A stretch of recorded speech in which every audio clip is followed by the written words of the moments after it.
Welcome back to our Gwrlwi channel लोगोफोर स' दिनै जोंनि भिडिअनि गेजेरजों 10.2 नि 12 नम्बर एन्ड 13 नम्बरखौ जों सावरायगोन स' नोंथांमोना जुदि प्रिभियास क्लासनि भिडिअफोरखौ नायाखैब्ला सिम्पलि प्लेलिस्ट थांनानै नायबानो जाबाय आं नोंथांमोननो कुइसनखौ गोबाव खालामालासिनो दिन्थिना होनाय जाबाय 12 नम्बराव मा दं नोंथांमोना नुनो मोनदोंनिया 4 सेन्टिमिटार सखावनि मोनसे बेंखन ग्लोबै आखान्थिथामखौ ओरैबायदि आखिनाय जाबाय जाहाथे बिसिखौ नांज्रिद बिन्दो D आव 8 सेन्टिमिटार आरो 6 सेन्टिमिटार लावथायाव फारियै BD आरो DC आंखौ खोन्दोआव रानो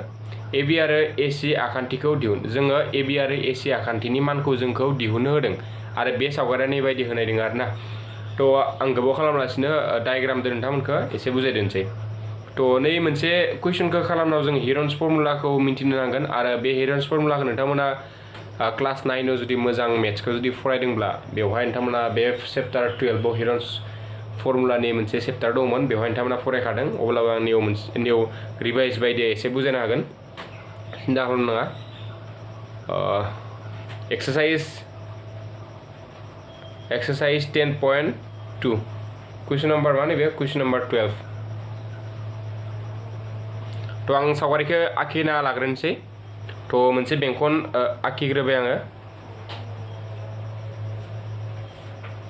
बे बेंखननि सायाव ग्लोबै मोनसे आखान्थिथाम आखिनो होदो मोजां आखिबानो जाबाय नोंथांमोना स्केलजों आं आखाइजों आखिनाय जाबाय नैबायदि आखान्थिथाम ग्लोब लानो होदों थ' बिनि उनाव जोंनो नैखौ होदों A B C बिनिफ्राय नै सनसुनाय बिनिखौ D हमनो होदो थ' बिनिफ्राय आं नैखौ E हमना लानोसै बिनिफ्राय नैखौ आं हमनोसै F थ' दा जोंनिया मानफोरखौ नैनि मानखौ होनाय दोङो नै D नै B निफ्राय नै D सिम नैसिम माना जोंनिया 6 सेन्टिमिटार होनाय दोङो बिनिफ्राय नै D निफ्राय नै C सिम नैनिफ्राय नै C सिम जोंनिया 8 सेन्टिमिटार होनाय दोङो थ' दा जोङो AB आरो AC नि मानखौ जोंखौ दिहुननो होदों नायनो जों मिन्थिखागौ थार बुंथि 10.2 बायदि जों मिथिगौ जे मोनसे नांज्रिद बिन्दोनिफ्राय बेंखनसिम बोनाय नांज्रिद बिन्दोफोरा मा जायो जोंनिया गासैबो समान जायो अब्ला जिहेतु जोंनिया नै B बिन्दोनिफ्राय नै बेंखनसिम नैखौ आं मिरुखौ O होनना हमसै नै बेंखनसिम नै BD आरो EF आ नै बिन्दोनिफ्राय बोनाय नांज्रिद बिन्दो स' बेनिखायनो नै नांज्रिद हांखोजों नै मोनसे नांज्रिद हांखोजों समान जागोन स' बेनिखायनो नैबे 6 जानायखाय नैबे मा जागोन जोंनिया 6 सेन्टिमिटार जागोन नैनि मानाबो 6 सेन्टिमिटार जागोन नै आलासेल' दे लोगोफोरनिखिना नङा BF नि मानाल' जोंनिया मा जागोन 6 सेन्टिमिटार सिमिलारलि बिदिनो नै E निफ्राय EC बेसेबां जागोन 8 सेन्टिमिटार जागोन मा थार बुंथि बेयो थार बुंथि 10.2 निफ्राय जों मोनो दा जोंनो नैखिना AB नि मानखौ जोंखौ दिहुननो होदों ना जोङो BF माने FB नि मानखौ जों मोनबाय दा जोङो AF नि मानखौ जोङो मोनबानो बिसोर मोननैखौ दाजाबना होबानो जोंना AB खौ जोङो मोननो हागोन आरो नै A बिन्दोनिफ्राय नै F सिम जेसेबां डिस्टेन्स जागोन नै A निफ्राय E सिम एसेबाङानो डिस्टेन्सआ जागोन थामहिनबा जों नैखौ जुदि 1 सेन्टिमिटार हमबा नैखौबो मा जागोन बेबो 1 जागोन थ' बेबो जोंनिया थार बुंथि 10.2 बायदिनो जागोन दा बेवहाय जोङो आखिनाय बायदि नैखौ ओरैबायदि दाजाबना लानांगोन बेनि उनाव आंनिया एसे माबायानो जाबाय नैथिं डायग्रामा नैबे सेन्टारथिं थांनांगोन हा डायग्रामा बे जाबाय आरो जोंना थ' दा हिरन्स फर्मुलाखौ दा एसे बुजायना होनोसै थ' हिरन्स फर्मुलाया जाबाय मोनसे नैबे हमना ला बेंखन हिरन्स फर्मुलाखौ जोंनिया पारपेन्डिकुलार गैयाब्ला जोङो बेखौ हिरन्स फर्मुलाखौ बाहायो आरोना जेनेबा थोंगोर होनाय गैयाब्ला दब्लायथि दिहुननायाव आरो बेखौ जोंनिया हमना ला नैबे आं PQ आरो नैखिना पार्टआ नैखिनाखौ बुजायदों हा हिरन्स फर्मुलाखौ एसे आइडियाल'सो होदों नोंथांमोननो दा नैनि माना जुदि A नैनि माना B नैनि माना C आरो ना हमना ला PQ नि माना A QR नि माना B PC PR नि माना C बा अब्ला जों हिरन्स फर्मुला बायदियै आखान्थिथाम दब्लाय आखान्थिथाम PQR स' नैबायदि लिरनो हायो आरोना सर्टकाट मेथडआव माने नैबायदि लिरजागोन आखान्थिथाम PQR नि दब्लायथि बेबायदि लिरजागोन आं गुसुङै माबायदि डाइरेक्ट लिरखो दब्लायथि ट्रायंगल PQR इक्वल टु जोंनि हिरन्स फर्मुला बायदि मा जागोन S minus A S minus B S minus C बेबायदि जोंनिया जायो दा नै s माने मा जोंनिया s इक्वल टू जोंनि फर्मुलाया जाबाय दिहुननाय a plus b plus c by 2 आरो नै a b c आथ' मिथिखागौ आखान्थिफोरनि मान आरो नै s दिहुननाय फर्मुलाया मा a plus b plus c by 2 आरो बेखौ बर'यै होनोब्ला s खौ जों बर'यै मा होनना बुंगोन s खौ बर'यै होनगोन खाव सोरगिदिं सिमा खाव सोरगिदिं सिमा bs खौ जों होनना बुङो खाव सोरगिदिं सिमा थ' नोंथांमोना मिथिखाबाय जानांगौ जोंनिया माखौ मा होनना बुजायो थ' आं दा खालामदोंसै आरोना ना फार्स्टलि जोङो a b c आखान्थिथामनि मानखौ जों हिरन्स फर्मुला बाहायनानै जोङो लोगोफोर दिहुनग्रोनि स' फार्स्टलि जोङो माखौ होनाय a b नि माना मा जोंनिया दा हियार आं होनायफोरखौ जेबो लिरा हियार a b इक्वल टू मा a b नि मानखौ जों मा लिरजायो 6 प्लस x क्लियर ना लोगोफोर बिनिफ्राय b c नि मानखौ मा लिरजायो b c इक्वल टू मा लिरो b c नि माना 6 प्लस d बेसे जागोन 6 प्लस 8 बेसे जागोन 6 प्लस 8 जागोन जोंनिया 14 बेखिनियाथ' क्लियर बिनि उनाव ac इक्वल टू मा लिरजागोन जोङो 8 प्लस x बिखिना डाउट गैया ना नोंथांमोना नाय नैखिना ac नि माना 8 जों आरो x जों दाजाबनानै जों मोनगोन थ' बिनि उनाव s therefore s equal to s दिहुननाय फर्मुलानिया a plus b plus c by 2 ने a प्लस b प्लस आखान्थिफोरा जोंनि माना 6 प्लस x 14 आरो 8 प्लस x आं डाइरेक्ट फज'खानोसै नोंथांमोना जिहेतु क्लास नायनो मोनखादों 8 प्लस x बाय सिङाव जागोन जोंनिया 2 थ' इक्वल टू दानिखौ दाजाबदो 8 जों 6 जों दाजाब 14 जों 14 दाजाबबा जोंनिया बेसे जागोन 28 प्लस ओमफ्राय x जों x दाजाबबा 2x बाय 2 दा जोङो बेखौ कमन लाबा सिगाङाव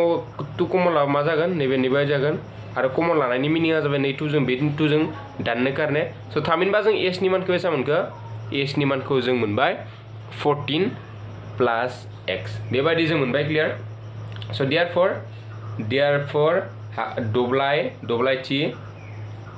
दब्लाय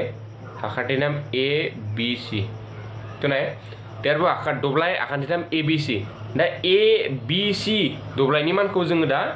बेवहाय जोङो मोननो हासिगोन आरोना स' दा हिरन्स फर्मुला बाहायनानै बेखौ जोङो लिरनोसै आङो s नि माना मा नै फर्मुलाया आं खेबसे फर्मुलाखौ लिरना होनोसै दे s minus a s minus b s minus c नैबे a नैबे b नैबे c हा माना थ' इक्वल टू दा s नि मानखौ नायनो s आ मा s निया माना मा 14 प्लस x ओमफ्राय s नि माना 14 प्लस x माइनास a नि माना जाबाय 6 माइनास x जागोन नाय बेवहाय जोंनिया जिहेतु नै प्लास दङ नै माइनास जाहैगोन हा नै माइनासआ नै प्लासखौ मा खालामगोन नै प्लासखौ माइनास खालामगोन थ' बिनि उनाव ब्रेकेट ओमफ्राय s नि माना जोंना 14 प्लस x माइनास बिनिफ्राय b नि माना जोंनिया 14 बिनिफ्राय जागाया थोजालिया नैखिनियाव लिरनोसै आङो 14 प्लस x माइनास c नि माना मा 8 प्लस x ना स' प्लासआ मा जाहैगोन 8 माइनास x बेबायदि जोंनिया जाहैगोन थ' बिनि उनाव नाय नै x जों bx जों जोंनिया मा जागोन केन्सेल जागोन थ' बिनिफ्राय जोंनिया नै x जों bx जों मा जागोन केन्सेल जागोन थ' नायदो दा नैयाव मा जागोन जोंनिया 14 प्लस x जाबाय थ' बिनि उनाव नैबे मा जागोन 14 निफ्राय 6 थांबा बेसे जागोन नैबे जागोन 8 इन्टुखौ लासै आं डट होनोसै डट बिनिफ्राय नैबे नाय नैबे जोंनिया 14 निफ्राय 14 थांबा नैबे मा जागोन जोंनिया नै 14 निफ्राय बे 14 केन्सेल थांबा जोंनिया अनलि मा जागोन नैयाव x जागोन डट बिनिफ्राय 14 जों 8 थांबा नैबे मा जागोन जोंनिया नैबे जागोन जोंनिया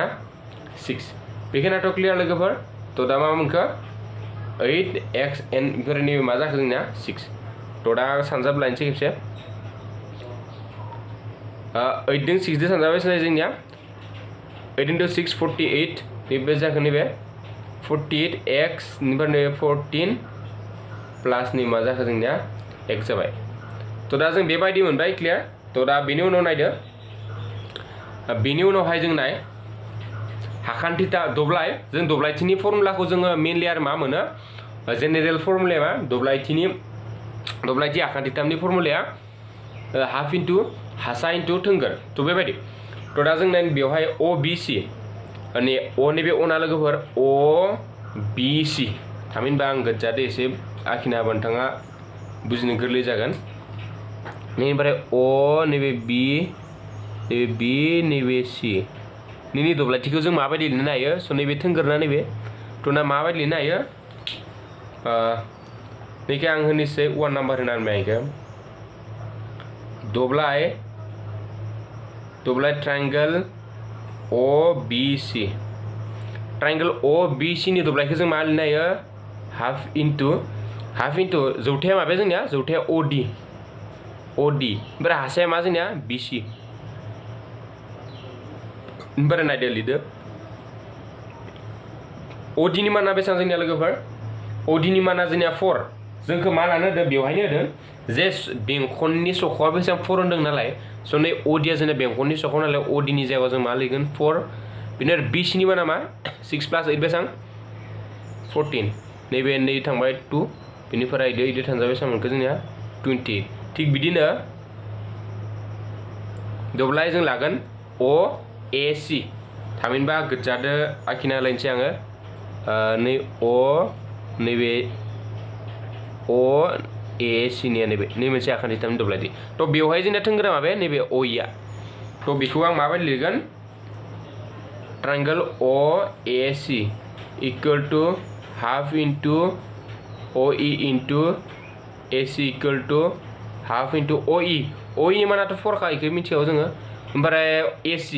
AC नि माना मा जागोन जोंनिया x + 8 मा जागोन x + 8 थ' दा नैबे नैदो दानबा बेसेबां 2 इक्वल टु 2 जों x जों 2x + 2 जों 8 जों बेसे जागोन नैबे 16 नैबे 8 मोन आं क्लियर ना लोगोफोर बेखिना बिनि उनाव नेक्स्ट स्टेपा जाबाय OBA एबार मानि मानखौ दिहुनलायनो जोङो OB आरो A नि मानखौ जोङो दिहुनलायनोसै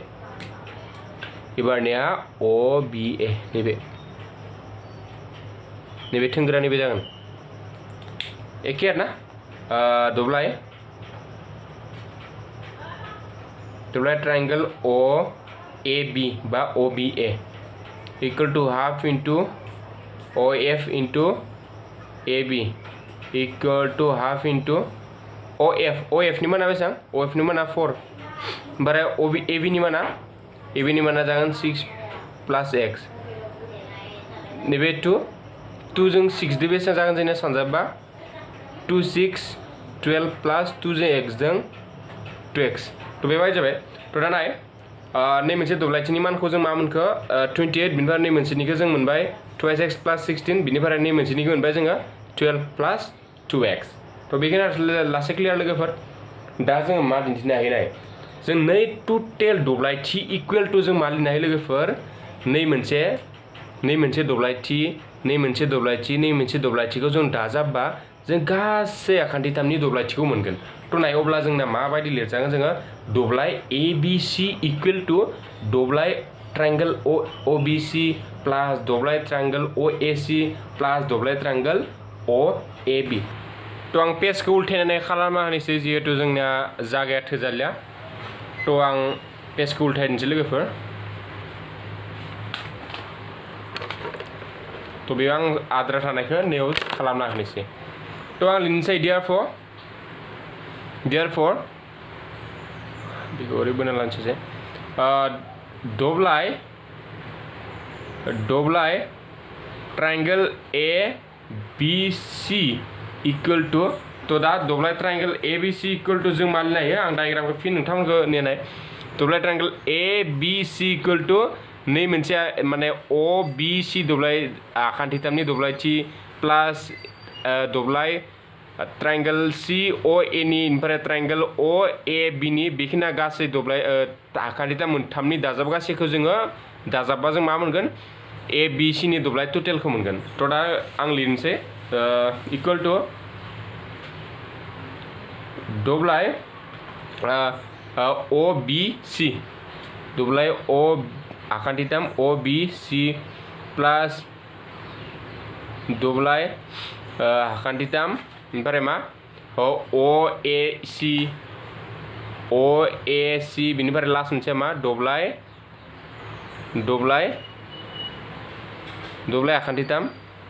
आखान्थिथाम OAB थ' बेखिना लोगोफोर क्लियार नाय दब्लाय ए बी सी नि आखान्थिनि दब्लायथिनि माना बेसेबां मोनखो ने जोङो 1 नाम्बाराव जों मोनदों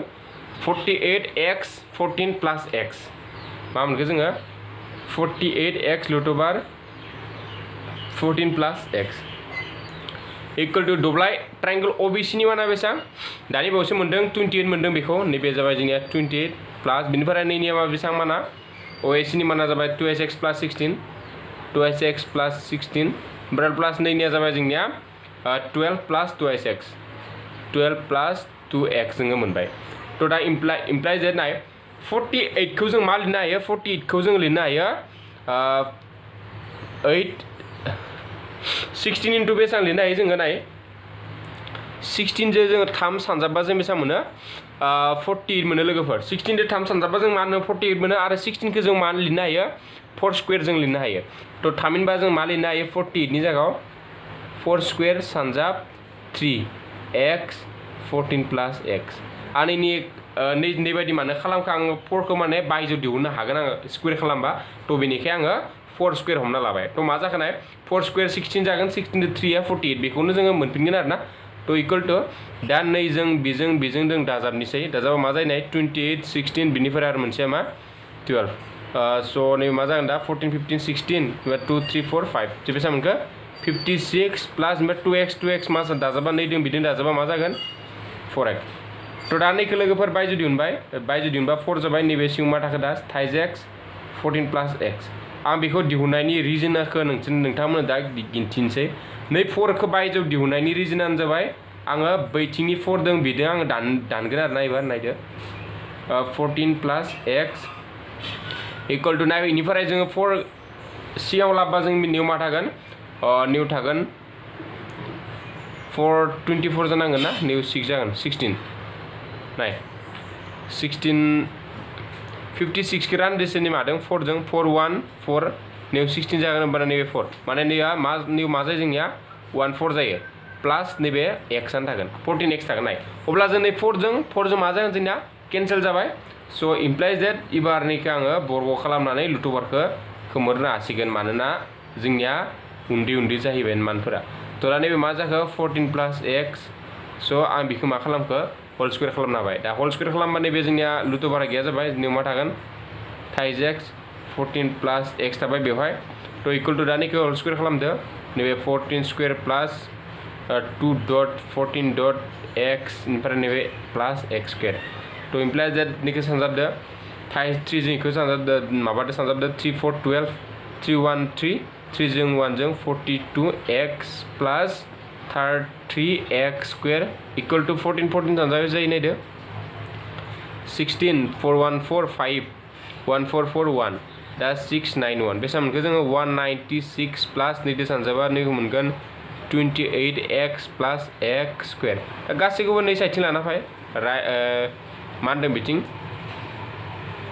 लेफ्ट हेन्ड साइडथिं थाइज x स्क्वायरखौ सिगाङाव लिरग्रोबाय आङो बिनिफ्राय नै x स्क्वायरखौबो बिथिं लाना फैखाना लिरग्रोबाय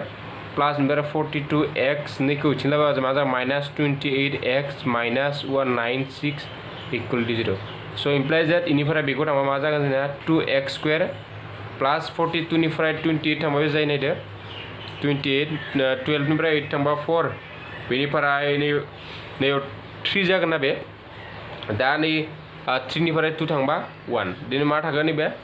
14x माइनास नैबे जागोन 196 इक्वल टू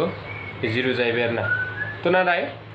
बेवहाय जोङो 2 जों गासैखौबो जोङो नैखौ बेखिना गासैखौबो जों माबा खालामनो हायो तो दा 2 जों रानना होग्रोनि आं 2 जों रानबा मा जायो नाय 2 जों रानबा नैबे x स्क्वायर जागोन बेनिफ्राय नैबे 7x जागोन ओमफ्राय नैबे 2 जों रानबा मा जागोन नायदो 196 2 जों राननानैसै 2 9 बेसेबां जायो 18 बेनिफ्राय 1 6 2 8 16 तो बेसेबां मोनखो जों दा 98 इक्वल टू 0 होनबाय तो दा बेखौ जोङो नाय बेखौ जोङो सानजाबगिरि बाहायनानैबो दिहुननो हागोन बिनिफ्राय नोंथांमोना जुदि जौगानाय मावसुलु बे फर्मुला मोनसे दङ ना बेजोंबो नोंथांमोना गोसोबा दिहुननो हागोन तो आं नैखौ इनक्रिज खालामना होबाय पेजखौ जास्ट बिथिंनो बेयावनो खालामना होनाय जासिगोन तो इमप्लाइज दैट नायदो दा जोङो सानजाबगिरि आदब बाहायनोबा बिदि सानजाबगिरि फासले जोंथ' बेखौ सोलोंखाबाय जोबोर खालामबोखाबाय बेखौ जोङो तो दा 90 खौ बिदि सानजाबा 90 दा मोनगोन दा बेखौ सानजाबगिरि बिजिनोसै 2 जों लाग्रोनोसै आङो 2 4 8 ओमफ्राय 2 9 18 पर नैबेथ' थांला 2 जोंथ' थांला 3 जोंबो थांला 7 जों थांखागोन 7 7 जा 49 दाना जोंनिया बेसेबां मोननांगोन बेयाव 7 मोननांगोन दा नै 7 2 जा 14 ओमफ्राय 14 निफ्राय 7 थांबा 7 स' दा मा लागोन होमबा नैयाव लागोन जोंना x square plus 14x minus 7x minus 98 equal to 0 तो इम्प्लाइज दैट नैबे x कमन लाबा नैयाव मा थागोन x प्लास 14 माइनास नैयाव 7 कमन लाबा x प्लास मा जागोन बेबो 14 इक्वल टू 0 दा बिजों मोननैखौ जोङो समान मोनखानांगौ जों बेखौथ' मिथियागौ तो इम्प्लाइज दैट जोंनि मा मोनखो x प्लास 14 खौ कमन लाबाय आं सिगाङाव ओमफ्राय नैयाव थाबाय x माइनास 7 इक्वल टू 0 तो जों बेबायदि मोनबाय लोगोफोर तो बिनि उनाव नायदो तो implies that so therefore x plus 14 equal to 0 मोनसे मोनबाय ओमफ्राय x minus 7 equal to 0 मोनसे मोनबाय so implies that x equal to मोनसे मोनबाय minus 14 आरो मोनसे मोनबाय x equal to 7 तो नाय दा जोंना x equal to minus 14 आ जोंनिया जानो हाया so मानोना जों मिथिखागौ जोंनिया माबा मोनसे लेंथ बा वेटफोरा जोंनिया डिस्टेंसफोरा जोंनिया नेगेटिभआव जोंना भेलुखौ जोङो मोननो हाया तो दा जोंनि लेंथ x नि माना जों माखौ हमगोन x equal to 7 हमगोन तो therefore x does not equal to 14 नि बायदि डाइरेक्ट लिरनो हादो तो therefore x equal to 7 तो x नि माना जों मा मोनखो 7 मोनबाय तो नाय दा x नि मानखौ 7 मोनबाय क्लियर ना लोगोफोर बेखिनियाल'सै तो बिनि उनाव नायदो नोंथांमोना निखौ आंनियाव फैफिनबाय एगेन बिनि उनाव नाय नैबे जोंनिया मामोन x जोंनो मानि मानखौ दिहुननो होदो a b आरो a c नि मानखौ दिहुननो होदो लोगोफोर तो नाय आं नैयावनो लिरना होनसै आरोना जागा एसे दोङो नालाय तो a b इक्वल टू माने नै a b इक्वल टू जोंनिया मा जोंमोन b f आरो माने 6 प्लस x मोन ना 6 प्लस x होमबा मा जागोन 6 प्लस x नि माना दा बावैसो मोनबाय 7 इक्वल टू बेसेबां जागोन इयो नैबे जागोन 13 थिग बिदिनो ac इक्वल टू मा जागोन 8 plus x 8 plus x equal to 8 plus 7 equal to बेसेबां 15 तो दा जोंनि एन्सारखौ मा मोनखो लोगोफोर जों मोनबाय 13 आरो 15 बेनो जाबाय जोंनिया एन्सार तो दा गोबाव खालामालासिनो आङो नेक्स्ट कुइसनखौ जोङो खालामदोंसै एबारनिया जाबाय कुइसन नाम्बार लास्ट आरोना 13 नाम्बार तो बेबो जोंना इम्पर्टेन्ट कुइसन आरो नोंथांमोना मा होनदों भिडिअखौ स्किप खालामालासिनो जोबजासे नायनो ट्राइ खालामबानो जाबाय बेबो एसे गोलावानो जागोन अब्लाबो एथ'बा गोरा नङा आरोना कुइसना तो मा दं कुइसनाव फोरमान खालामदि मोनसे बेंखनाव बे मोनसे बेंखन गोलोबै बोनाय मोनसे आखान्थिब्रैनि उल्था आखान्थिफोरा बेंखननि मिरुआव जाफुंमा खना बानायो स' दा जोङो जाफुंमा खना माखौ होनो जों आगोलनि भिडिअफोरावबो डिसकासन खालामबाय थादों तो नोंथांमोना जुदि आगोलनि भिडिअखौ नायदोंब्ला मिन्थिगौ जानांगौ आरो नायाखैब्ला प्लेलिस्टआव थांनानै नायबानो जाबाय तो जों बानायखाना होनाय दंखायो नोंथांमोना सिन्था खालामनो दरकार गैया तो दा नैबे एक्स कलमा नैबे जाया गैला एक्सारसाइज 10.2 नि मा नाम्बार बियो 30 नाम्बार आङो माबा हाखिग्रोनो लाग्रोनि हा कुइसननि डायग्रामखौ आखिनानै एसे बुजायनोसै तो मोनसे बेंखन आखिग्रोबाय आङो दा बे बेंखनाव जोंखौ मा लानो होदो फोरमान खालामनाय मोनसे बेंखननि गोलोबै मोनसे आखान्थिब्रै आखिनो होदो आरोना तो मोनसे आखान्थिब्रै आखिबाय बे बेंखननि सायाव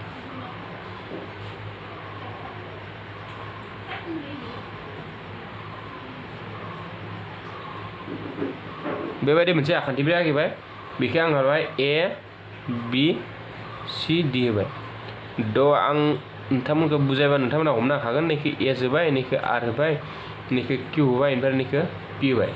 थ' नायदो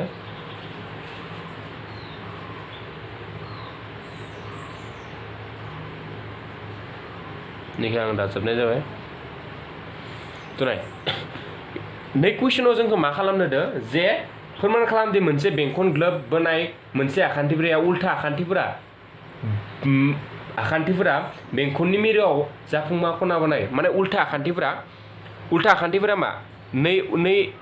आखान्थिब्रैनि आखान्थिफोरा माबे ए बि बि सि डि सि आरो ए डि दा नै ए बि नि उल्था आखान्थिया माबे जागोन डि सि दा ए बि जों डि सि जों नै मिरुआव माने नैसोर मोननै खनायाव मा सोमजियो होनदों जाफुंमा खना सोमजिहोयो थामहिनबा जोंनिया मा जानांगोन ट्रायंगल ए अ B plus triangle DOC equal to 180 degree जानांगोन जों बेखौ फोरमान खालामनांगौ लोगोफोर दानाय नै AB आरो DC खौ लाबा जोंना नै जों बेजों जागोन नाथाय जोंनिया अर आरो माबायदिबो दिन्थिनो होदो माने इखो एबा इखो आरो जायखि जाया मोनसे खालामबानो बेबायदि जों दिन्थिनो हागोन ना जोङो फोरमान खालामखाना लिरनो हागोन एबा AD आरो AD नि उल्था आखान्थिया माबा जागोन BC द' ना नैसोर मोननैनि दाजाब गासैयाबो जोंनिया मा मोननांगोन माने angle AOD plus angle BOC equal to 180 degree जोङो जास्ट बेखौनो जोङो फोरमान खालामनो होदो आरो जेबो खालामनो हायाखै लोगोफोर थ' दा आं बेखौ फोरमान खालामनो कारने जोङो नैखौबो जइन खालामनांगोन नैखौबो जइन खालामना लानांगोन नायदो थ' आं नाय नै मोनसेखौ आं गोजा खालामदो होनसै जों नाय बेवहाय जोङो नैखौ बा नैखौ AOS AOP बेबायदि लिरस्लाय जोङो नै मोनसे खनाखौ 1 होबाय नैखौ 2 होबाय नैखौ 3 होबाय नैखौ 4 होबाय नैखौ 5 6 7 नैखौ मा खां 8 होबाय थ' बेबायदि आरोना दा 1 खनाखौ होनना बुङोबा जों मा मोनसे खनाखौ लागोन AOS नै खनाखौ नाय लोगो जों लागोन AOP 3 खना नाय लागोन जोङो POB 4 खौ लागोन जोङो BOQ बेबायदि लागोन आरोना थ' दा नैबायदि जोङो नैखौ जोङो फोरमान खालामनांगौ थ' आं ओरैनो एसे हिन्ज बायदि लिरना होनसै हमना लाबाय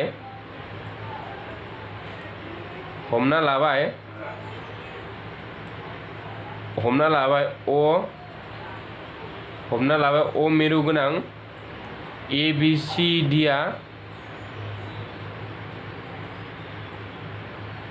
ग्लोबै मोनसे आखान्थि ब्रै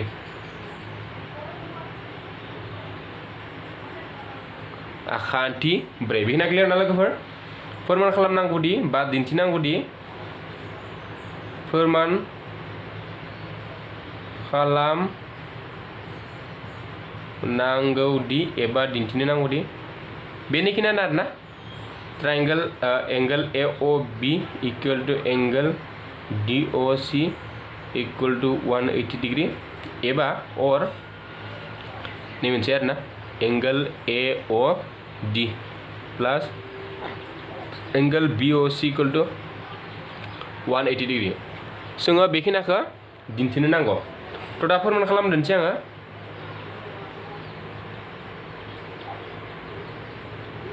फोरमान थ' नाय ट्रायंगल AOP आरो ट्रायंगल AOS निफ्राय मोनो जों इनिफ्राय मा मोनो नाय नोंथांमोनखौ आं दिन्थिना होनसै AOP आरो AOS माने नैसोर मोननै आखान्थिनिफ्राय जों मा मोनो AO इक्वल टू AO बेखौथ' मिथिया नोंथांमोना AO इक्वल टू AO आगोसोर आखान्थि बेनिफ्राय AP इक्वल टू AS नैखौ आगोसोर आखान्थि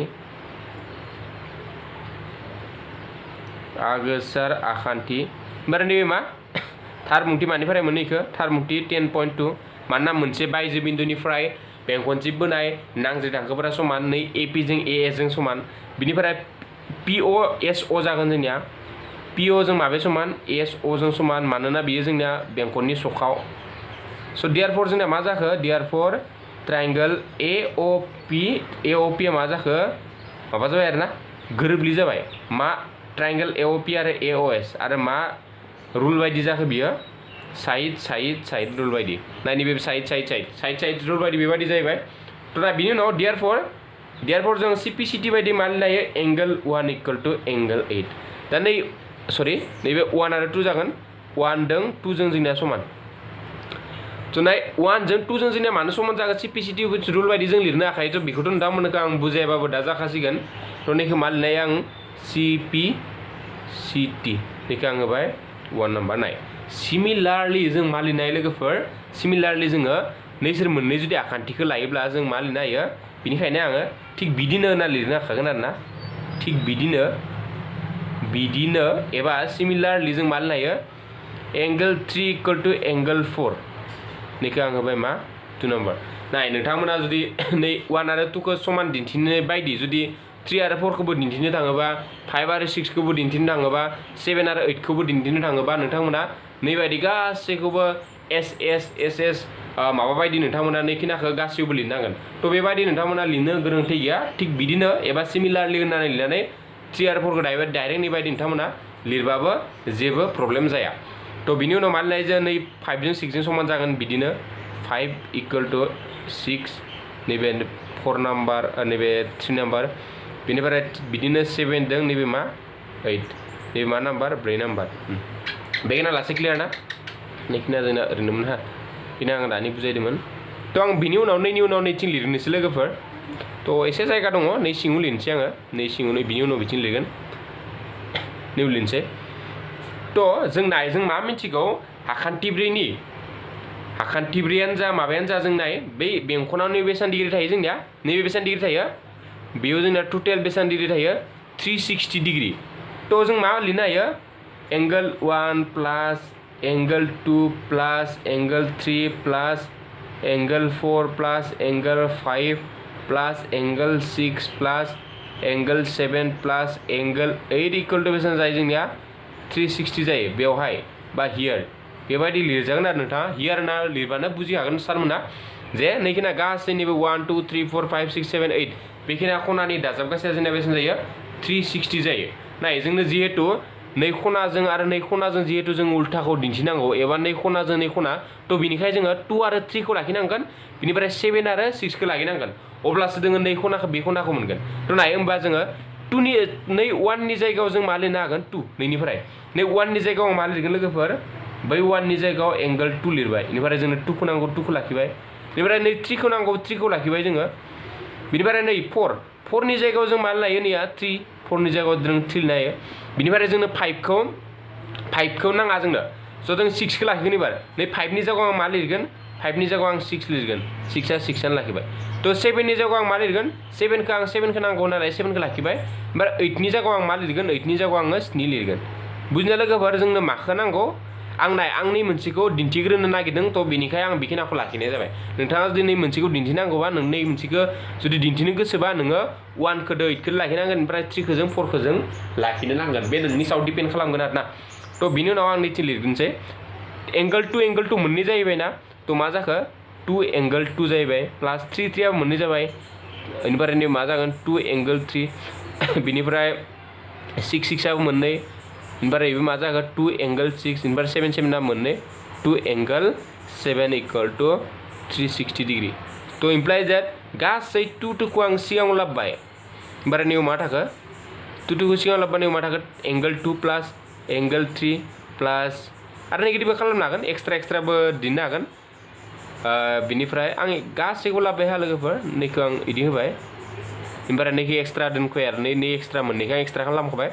बेनिफ्राय नैबे एंगल 6 प्लास एंगल 7 बेखौबो ब्रेकेट होबाय ओमफ्राय नैबे सेकेन्ड ब्रेकेट 360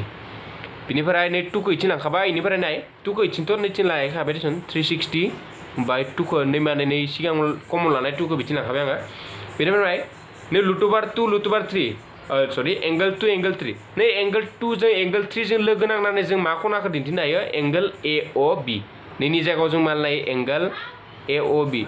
ओमफ्राय 6 आरो 7 खौ लोगो नांनानै जों मा लायो एंगल COD बेनिफ्राय 360 खौ नै दोननानै बेसेबां मोनखो जोङो 180 डिग्री मोनबाय थ' नाय एंगल AOB प्लास एंगल COD =